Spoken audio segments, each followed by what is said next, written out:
Why does the Jesus of the Gospels call us to be perfect? You shall thus be perfect as your Father, the heavenly, is perfect.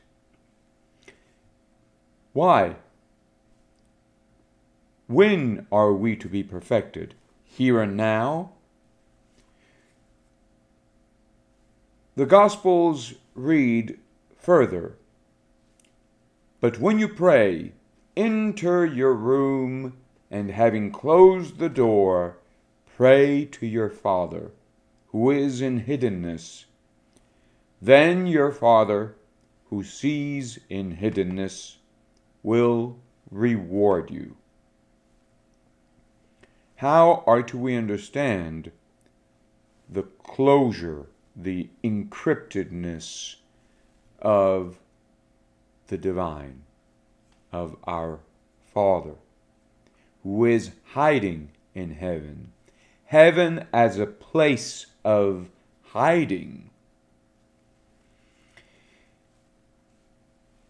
In a previous intervention, we've noted that the way of the Jew is the way of man hiding in God. The way of the Christian is that of God hiding in man, if only so that man may hide in God. The way of the Muslim is that of God's glory beyond all hiddenness.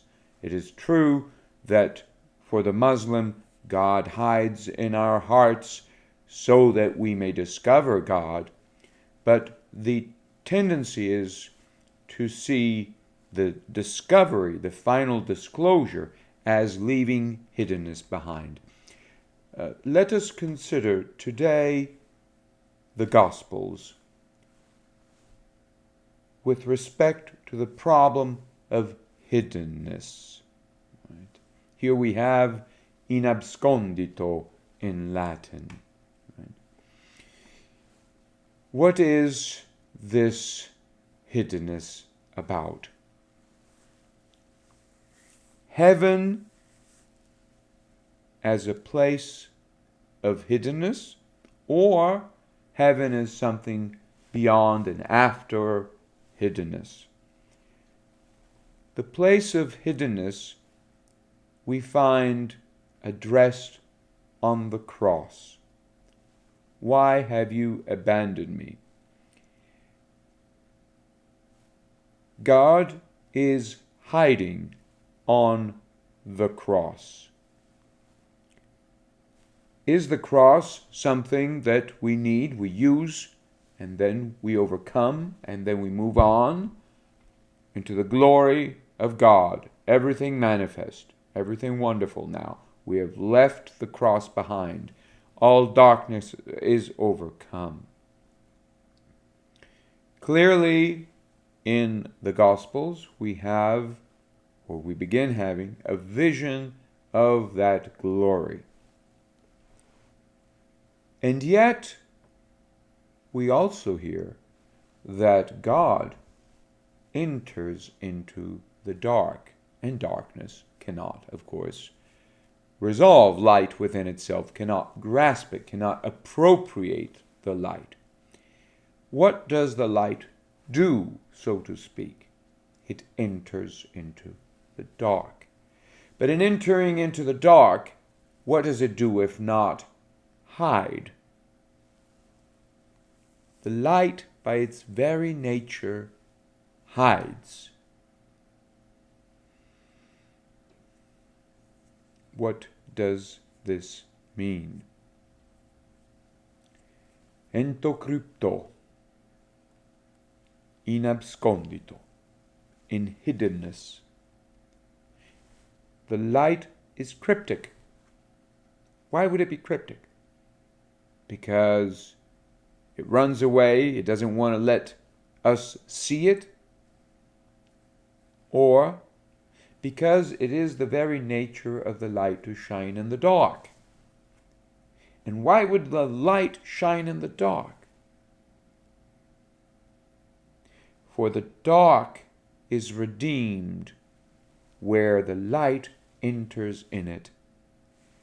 Thereupon the dark serves as a place where light reflects back into light. In other words, God sees himself in the dark. In entering into the light, into the dark, God brings out forms that reflect God. This is the permanent function of light. So, in the Christian Gospels, we do not so much have the way of the Jew overcome by the way of the Christian in anticipation of the way of the Muslim. You do not leave anything behind. It is not that we have one step and then another step and then finally this glory that leaves darkness behind, that overcomes all darkness.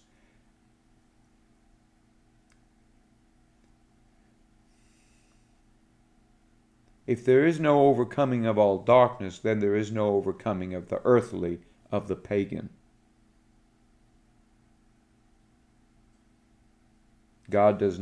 Grace does not come to overcome nature, but to redeem it. What does this mean? How are we then to understand the resurrection of the body? The body is resurrected or redeemed in the sense that it is disclosed not merely as a prison, soma sema would say the Greeks, the body is a prison, but also as a sign. Sema is also a sign. Primarily as a sign. It is a sign of spirit. Let us return to this invitation to be perfect as your Father, the heavenly, is perfect. This invitation follows an earlier set of prescriptions, or rather, of indications of what it means to be fully human. What does it mean to be fully human? It means to be in the light of God. It means to follow into the footsteps of God. What does God do? He enters into the dark and he brings light to all, to enemies, friends. It reigns over everyone, bad, good, young, old. The point is that the light comes into the dark. And so it does not enter to praise anything in the dark, but to bring out of the dark.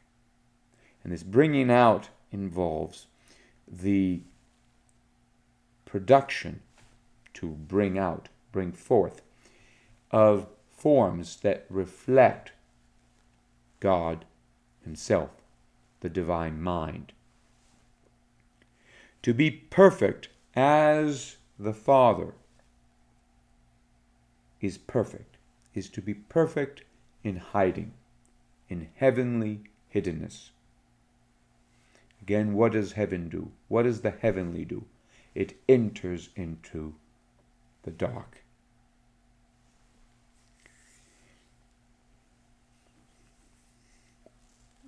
We might see this entering into the dark as a fall.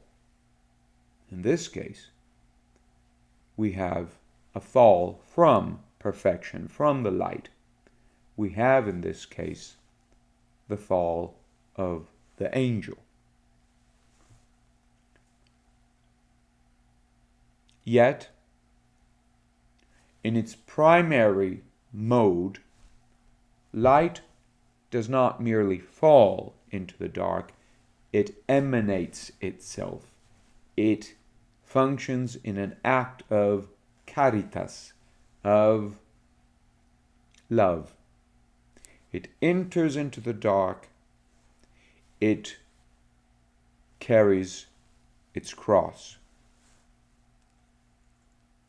Is it not so that we may do likewise? So that we may enter into the glory of God and leave our cross behind? We may very well be tempted to land upon this conclusion. And, all right, we will suffer, we will go through even torture, and then we will come into the light, into the glory of heaven forever and ever. This is a pretty vision, but is it realistic? Is it consonant with our ordinary experience of life? Is there bliss beyond, that leaves behind all darkness, all evil? Will it crush all evil? The light. Again, grace does not come to overcome, to crush nature, but to perfect it. And what does perfection mean here? What is the perfection of nature? It is spirit, and we are spirit, just as God is spirit. But what about this spirit? Is it a spirit that leaves bodies behind? Is it a spirit that is resolved on the level of bodies, that empowers bodies? What is the proper function, the original, essential function of spirit? Again, John, the light enters into the dark. That's what the light does. Then the dark tries to absorb the light, but it can't, because the light belongs to the light, to its proper function, to its proper activity. So the light enters into the dark, but why? What for? And we've seen this.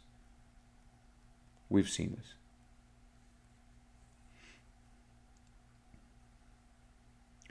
But when you pray, and what does it mean to pray? It means to ask. It means to ask for salvation, for light, for understanding. Fides querit intellectum. Faith, this openness of life to the understanding, to the light of the understanding. But when you pray, your room is to be the place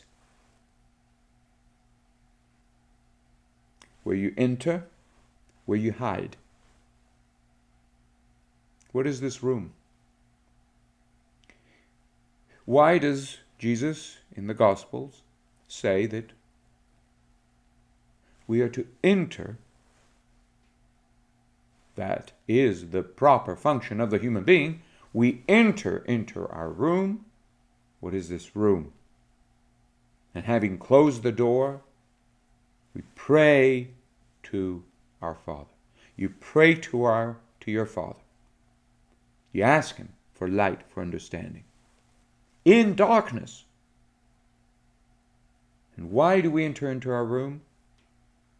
Because the Father is in hiddenness. He is in the dark. So we face death, because God hides in death. Truth hides in death. And death is dangerous.